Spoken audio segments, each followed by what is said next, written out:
Right now, charges expected against the man accused of fatally shooting a Milwaukee police officer. How the officer's life was celebrated. Plus, the big beautiful bill heads to Senate vote, why its fate seems uncertain. And how your furry friend could be the face of an awareness campaign.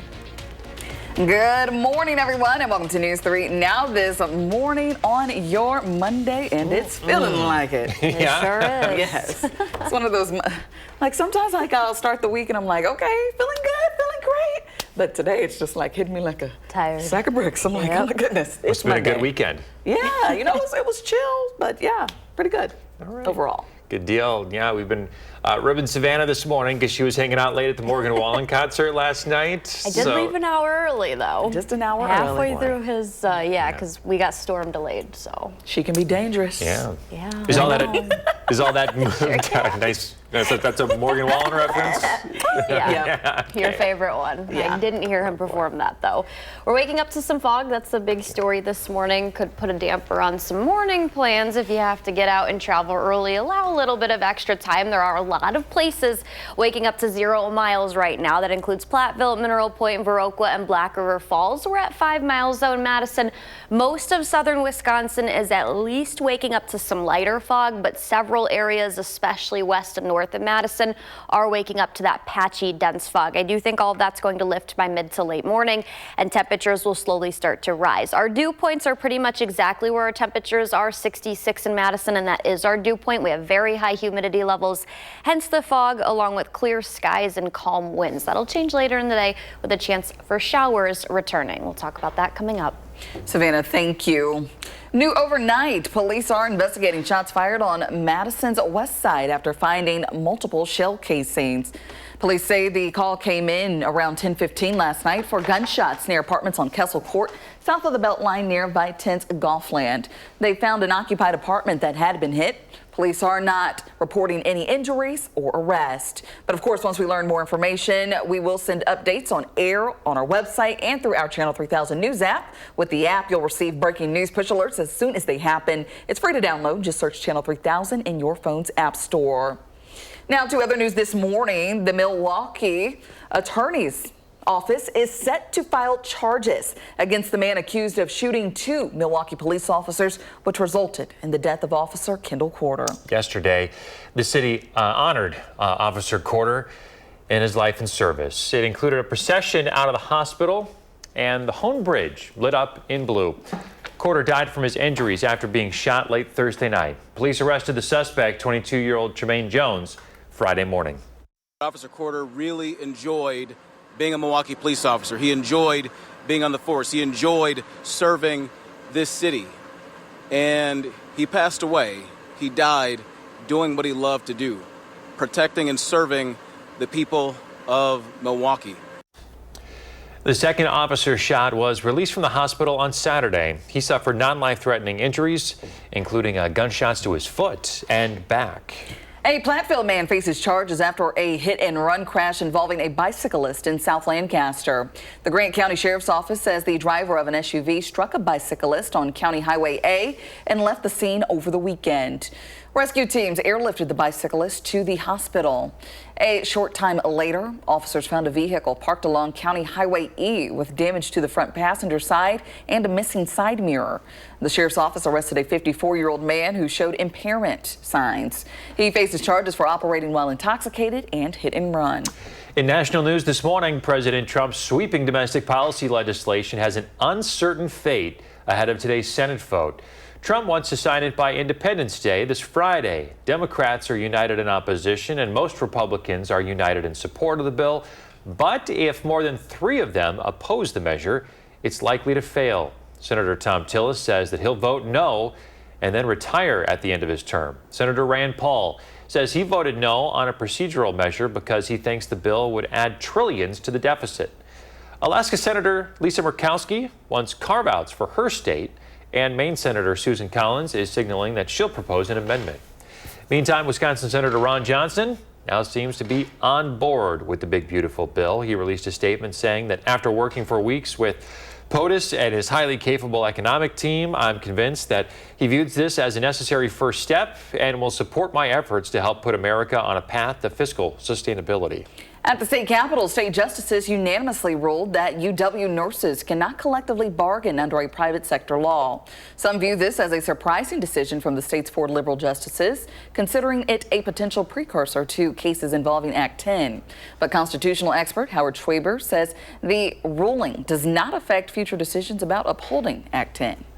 You could be, as a judge, deeply committed and deeply convinced that Act 10 is unconstitutional, but nonetheless strongly feel that while it is in effect, it would be wrong to allow, remembering that the University of Wisconsin is a state agency, to allow state agencies in particular to sort of find workarounds and carve-outs to prevent that law from applying to their people. There's no contradiction there. The Wisconsin Supreme Court also recently declined to hear challenges to the state's congressional district maps. Schwaber says this means the issue will likely not impact the 2026 midterm elections. He adds that the ruling has national implications. There is a concern, and a legitimate concern, that every time there's a judicial election in Wisconsin, the majority of the court shifts its ideology and then everything is in play. You know, I read the unanimity of these decisions as the liberal majority saying, we've done some things, we've taken some steps as is appropriate, but we're going to be cautious about stepping into particularly national politics in this way. He says it's difficult to find a purely legal reason why this state court decision wouldn't affect other congressional district cases. Hey, if you have a Costco membership, listen up. It's extending its shopping hours for some customers. Costco says that locations will now open an hour earlier at 9 a.m. exclusively for its executive members, though. The company also said that its warehouse will remain open for an extra hour on Saturdays for all members, so they'll close at 7 p.m. The first Saturday with extended hours is this Saturday, July 5th. Some recalls to be aware of if you drive a Chrysler vehicle. The company is recalling more than 250,000 Pacifica and Voyager vehicles to replace the side curtain airbags. The National Highway Traffic Safety Administration says improperly sealed seams could cause the airbags to not hold enough pressure during deployment to limit risk to passengers during certain types of crashes. The recall impacts model years 2022 through 2025. Well, despite sky-high prices, Gen Z is managing to break into the housing market. Gen Z now accounts for 1 in 4 loans issued to first-time homebuyers. Data indicates that they're buying homes earlier than millennials or Gen X did. A big factor is remote work, helping a lot of them leave expensive cities behind. While the housing market has been tight for the last few years, there are signs it may be softening. A recent Redfin analysis showed that homes are selling. The home sellers now vastly outnumber buyers. And in health news, we're learning more about how COVID damages cognitive function in the brain. A study published by JAMA found older people who were hospitalized for severe COVID saw their cognitive function decline faster than normal. But people who were infected by COVID, had less severe cases, and were never hospitalized did not see an impact on their cognitive health. Oh, with over 60 miles of bike paths, Madison is a hotspot for cyclists and all those alike. Officials want to remind you, though, to follow the rules when you're on the paths. You want to make sure you're staying right, except when passing.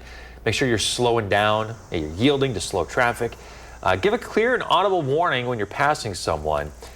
Officials say that sharing paths responsibly keeps everyone safe and on the move.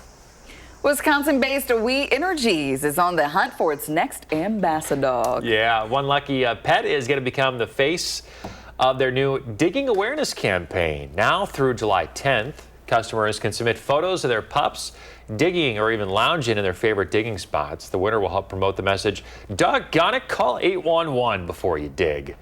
Finalists will be selected for a public vote, and then the crowned ambassador dog will be featured in We Energies safety campaign starting in August. To enter, just head to We Energies website and apply. There you go. Well, may the best doggo win. I don't have any pets, so I can't say what the digging is like. So It would be a tiny hole for my dog. because she's a little one. Little ankle biter. Yeah. Yeah. That's it. So right get those here. photos in. See if your dog's going to be the next ambassador dog. I Can't wait love to how see they those played on pictures. that. Yeah. Can't wait to see those pictures. Let's check in with Savannah. What's coming up? Well, guys, we're not waking up to any shower activity right now across southern Wisconsin, but we'll time out these spotty showers that'll return later and when we'll finally see a calmer stretch of weather. Sounds good. And he is coming in hot all the way from down under. Meet the first Wisconsin men's basketball player from Australia.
You're watching News 3 Now this morning.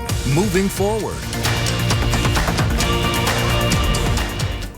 Welcome back. A year ago, an EF2 tornado destroyed a church in Argyle. To commemorate, members of Apple Grove Lutheran held a special Sunday service outside where the church used to be. Our Tanasia Shaw talked to the congregation about their next steps for their new building.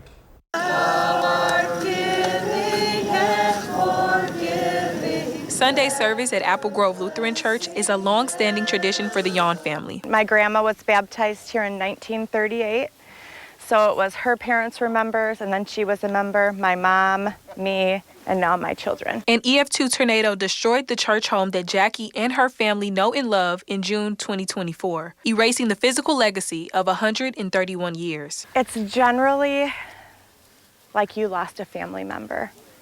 You grieve the loss. You try to accept it. You cry together. You remember things together. A year later, and the entire congregation is coming together to worship where the church used to be. So now we're kind of having this service today, and it's more like the start of a new beginning. I counted about 50 people here at the commemoration service, where they'll be able to hear a good word and see what their new church home will look like. By spring, we'll be breaking ground. So hopefully by next fall, we'll be ready to go. Pastor Dan Bowman says the plan for the new church home is a long time coming. Emotionally, it's been a roller coaster. In planning for the new building came with difficulties. You have a plan, and then that one falls through, and then earlier 4 months ago, we lost our insurance. I mean, there's all these ups and downs. The congregation misses their old church home, but they're happy to embrace what's to come. It's going to be a new building, but we get to be back where we started. The building will be different, but we'll still have our church. When all is said and done, I think this will really strengthen all of our faith, but it's been a painful journey. Reporting in Argyle, Tanasia Shaw, News 3 Now. Well, that was Tanasia Shaw reporting as mentioned. And again, we are looking forward to seeing what the church has forward. Apple Lutheran Church is holding their regular church services at Yellowstone Lutheran Church in Blanchardville. But let's now toss things over to meteorologist Savannah Brito, who's standing by planning your day. Good morning. Good morning. Thank you. We're starting off pretty foggy. This is a live look outside of Platteville. You really can't see anything at all. Temperature is not off to a bad start. We'll see them rise back into the lower to mid 80s, so it won't be as hot as yesterday. Still pretty humid out there, though. That fog has expanded eastward. Madison's now down to 5 miles. Wisconsin Dells at a 1/4 mile, but Platteville's at 0. That was the live look I just showed. Mineral Point, Viroqua, Black River Falls, all at 0 as well. So lots of that fog is dense west of Madison, but the rest of us also waking up to some lighter patchy fog, so might want to allow a little bit of extra time. That's because our skies cleared out. We also have winds that are calm and humidity levels. Dew points are pretty much exactly where our temperatures are this morning. We're at 66. That's our dew point in Madison, 67 in Monroe, and 65 in Wisconsin Dells. We also are tracking a couple of isolated showers and thunderstorms. Not for the morning. Will be dry, partly sunny to mostly sunny by the lunchtime hour. Areas near La Crosse out in Iowa could see a few stray showers during that 12 to 1 p.m. time frame. And then can't rule out a couple of very spotty showers. The main line, not expecting strong to severe thunderstorms. That'll move in around dinner time, about 5:30 for areas northwest of Madison. Most of those do look to fizzle out the further southeast that they do travel, and then continues to be the case even further southeast of Madison for areas like Janesville, Waukesha, and Milwaukee. Tomorrow then we'll wake up to sunshine, and that's how most of the day is going to stay. We're not tracking another chance for showers until Thursday and Friday, and overall that's low. I think the better chance will return with a warm front that'll be Friday night into Saturday. So hopefully it holds off for anyone that is planning on going out to any of those fireworks shows on Friday. There's probably a lot going on since it does fall on a Friday this year. It will be hot though, definitely muggy. That's something to note. As temperatures are going to warm back up to near 90. It'll take us into Saturday. Sunday looks like the better half of this upcoming weekend with cooler temperatures, sunshine, lower storm chances, and that'll take us into early next week. So got a couple of nice stretches with much less active weather.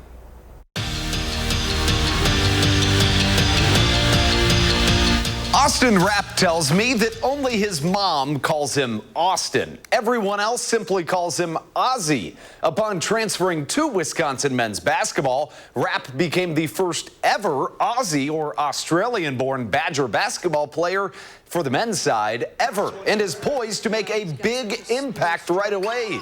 The big man hit 83 three-pointers last year at Portland, and that was the most in the entire WCC, the West Coast Conference, and the second most in the entire NCAA among all freshmen. Add in his defense and his rebounding, and he'll be a star in no time. But for him right now, he's just happy to be in Madison.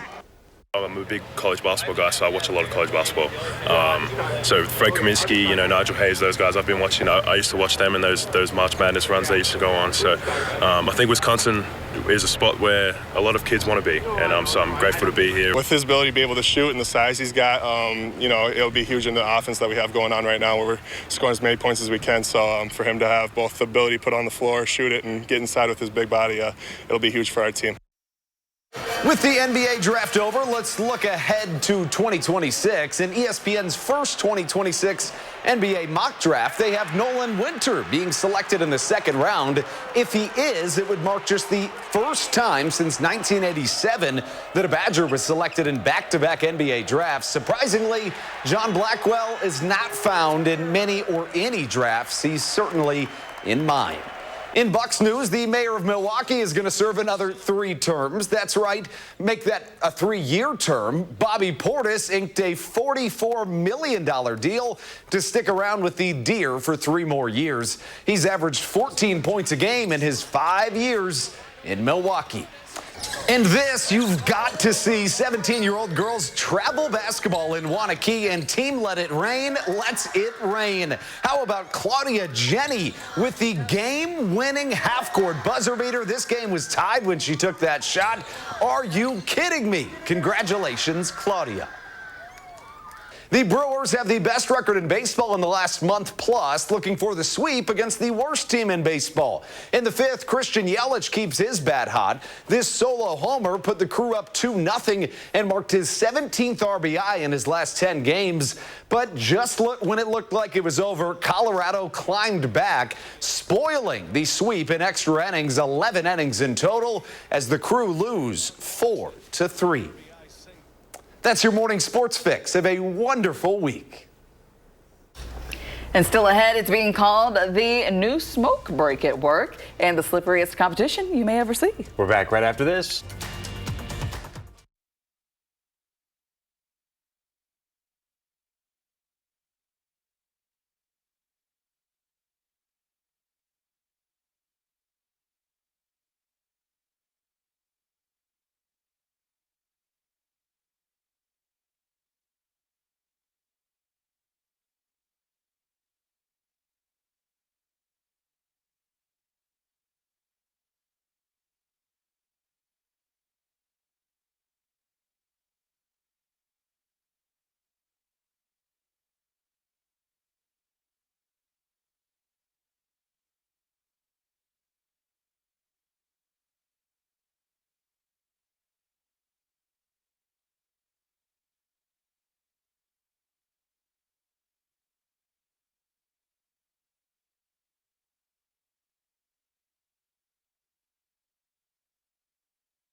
Welcome back. This morning's photo is from Alex. This was taken in Merrimack. How artsy is this? Yeah, Alex sent this The to the black weather and white. email. Little shelf cloud coming in with the cold front. Shelfie, last you call it a Thursday. shelfie. Yeah, shelfie. Love those. All right, Such cool. a good picture. Thanks, Alex. Trending this morning, some slippery summer fun in Massachusetts. Have you ever seen the greasy pole competition in Gloucester? Well, here it is. The goal is to cross the length of a 45-foot-long telephone pole and grab a flag at the end. However, the pole, as you might be able to see, it's slathered in all sorts of slippery stuff. Grease, banana peels, eggs, even fish guts. Yuck. It's part of the annual St. Peter's Fiesta, celebrating the town's fishing history and faith. The Greasy Pole contest is a decades-old tradition going back to 1931. Check this out. I think the next guy here, he's going. He's going. And Oh, wow. he's got it. he's got it. And everyone rushes. Oh my gosh, he did it. They hoist him up on their shoulders. Yeah. Do a little victory lap. I thought that was pretty cool. Very Yeah, cool. I bet there has to be waivers involved in this. Yeah, nothing looks You bust easy your about back up this. on the pole. Oh, and, yeah. Yep, boom. There you Guys, go. hold on. Ouch. Oh, that looks painful. Yeah. Well, have you ever heard of the term fridge cigarette? No. Our producer came up with a good one, too. It's called a Coke smoke. I like Okay. that. It's a new way of talking about having a Diet Coke when you're on a work break, like a traditional smoke break, but with soda. The term fridge cigarette's now grown in popularity, especially on social media. One of the first posts to use the term on TikTok in early June now has nearly 4 million views. There you There you go, have the it. modern day smoke break. Yeah, people are coming up with more and more things, and people are running with it. Smoke Coke sounds better, though. The Coke smoke. Oh. Smoke. Having a Coke smoke or a smoke I Coke. had it backwards. Well, I guess, yeah, I don't know how I don't know that if comes you want. over either. I don't know if you want to go smoke some Coke when you're on break Probably at work. not. But, I don't know how that would come over if your boss heard you saying that either. So, yeah. Yeah, probably not the best thing. Just take your break and just, yeah. Eat Just some lunch outside. take your break. Look at That's the all it's called. clouds. Take your break. Yeah. maybe a walk around the building. Yeah. there Don't you go too much into Or in the it. neighborhood, stroll through the neighborhood. Yeah, well, there will be good times to get outside the next couple of days. Tuesday and Wednesday look great. We do have a couple isolated showers later today, and then that dry stretch of weather. I'm looking forward to it because it's been stormy with a chance of severe weather about every day. Yeah, nice little break. All right, we're back after this.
This morning, tragedy in Ohio. The latest on what police are calling an ambush.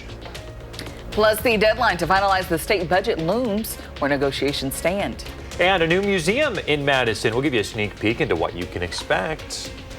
Good morning, everyone. Thanks for tuning in on a Monday to News 3 Now This Morning. I'm Chris Stanford. And I'm Kyrie Unley. Thanks for waking up with us this morning. Hope you had a fantastic weekend and hope that you're not feeling those Monday blues and you're up and at 'em this morning. Carrie Ann's been saying, oh, it's such a Monday. It feels like a Monday. Oh, yeah. It feels like the morning just, like, I'm just like, normally I'm just like, it doesn't even feel like Monday. Feeling good, feeling great. But yeah, there's just been some Monday things that have already happened this morning that I just feel like it's just that Monday feeling. We got this. So just send Kyrie Ann some messages. Yes. Send her some DMs on the socials and give her some positivity and some encouragement this morning. I'm good now. The beginning of the morning was a little rough. Yeah, it was a little rough. Yes, but we're good now. We worked it out and we are humming along. Exactly. Let's get to Savannah, who's also feeling a little Monday this morning. She was up late for the Morgan Wallen concert last night. Hey there. Hey guys, yeah, the concert was really fun. We did see a storm delay though, and we are tracking a couple more isolated showers later in the day. Not expecting any strong to severe thunderstorms though. A lot of visibility issues. We are waking up to some patchy dense fog, especially just directly west of the area, Viroqua, Platteville, and Black River Falls, and now joining them Wisconsin Dells too at 0 miles. We are up a little bit, light patchy fog across Dane County. We're down to 5 miles here in Madison. 66 though our current temperature, humidity levels very high, and our dew points are pretty much exactly where our temperatures are. We've got clear skies and calm winds driving that fog early this morning. By mid to late morning, that'll move out. We'll talk about the shower chances later in the day and when we'll see a calmer stretch of weather ahead. We'll have that coming up. All right, thanks, Savannah. New overnight, shots fired on Madison's west side. Police are investigating after finding multiple shell casings. The call came in around 10:15 last night for gunshots near apartments on Kessel Court, south of the Beltline near Vitens Golfland. They found an occupied apartment that had been hit. Police are not reporting any injuries or arrest. Once we learn more, we'll share updates on air at channel3000.com and the Channel 3000 News app. With the app, you'll receive breaking news push alerts. It's free to download. Just search Channel 3000 wherever you get your apps. Well, this morning, one Idaho firefighter is fighting for his life, and 2 are dead after what police are calling a total ambush. Authorities say the suspect set a fire on purpose and then opened fire on first responders. It happened in Coeur d'Alene, Idaho yesterday afternoon. The sheriff says law enforcement exchanged fire with the suspect. The standoff ended later when police found the dead body of the suspected gunman with a firearm nearby. The sheriff says the suspect's body, along with a number of guns, were pulled from the mountain as the wildfire rapidly approached the scene. This was a total ambush. These firefighters did not have a chance. We believe that is the only shooter that was on that mountain at that time. So there is no threat to the community at this time. The sheriff says they do not know whether the suspect shot himself or was killed in the exchange of gunfire. Investigators are expected to go back to collect more evidence. In continuing coverage near Wisconsin Dells, authorities have recovered the body of a missing boater from Chicago. Francesco Di Filippo went missing in April near Newport Beach in the Wisconsin River after the boat he was on capsized. Also on the boat, his grandfather, 75-year-old Louis Di Filippo. Rescue crews recovered his body on April 4th. Wisconsin Dells police noted that while the outcome is tragic, they hope the recovery brings a measure of closure.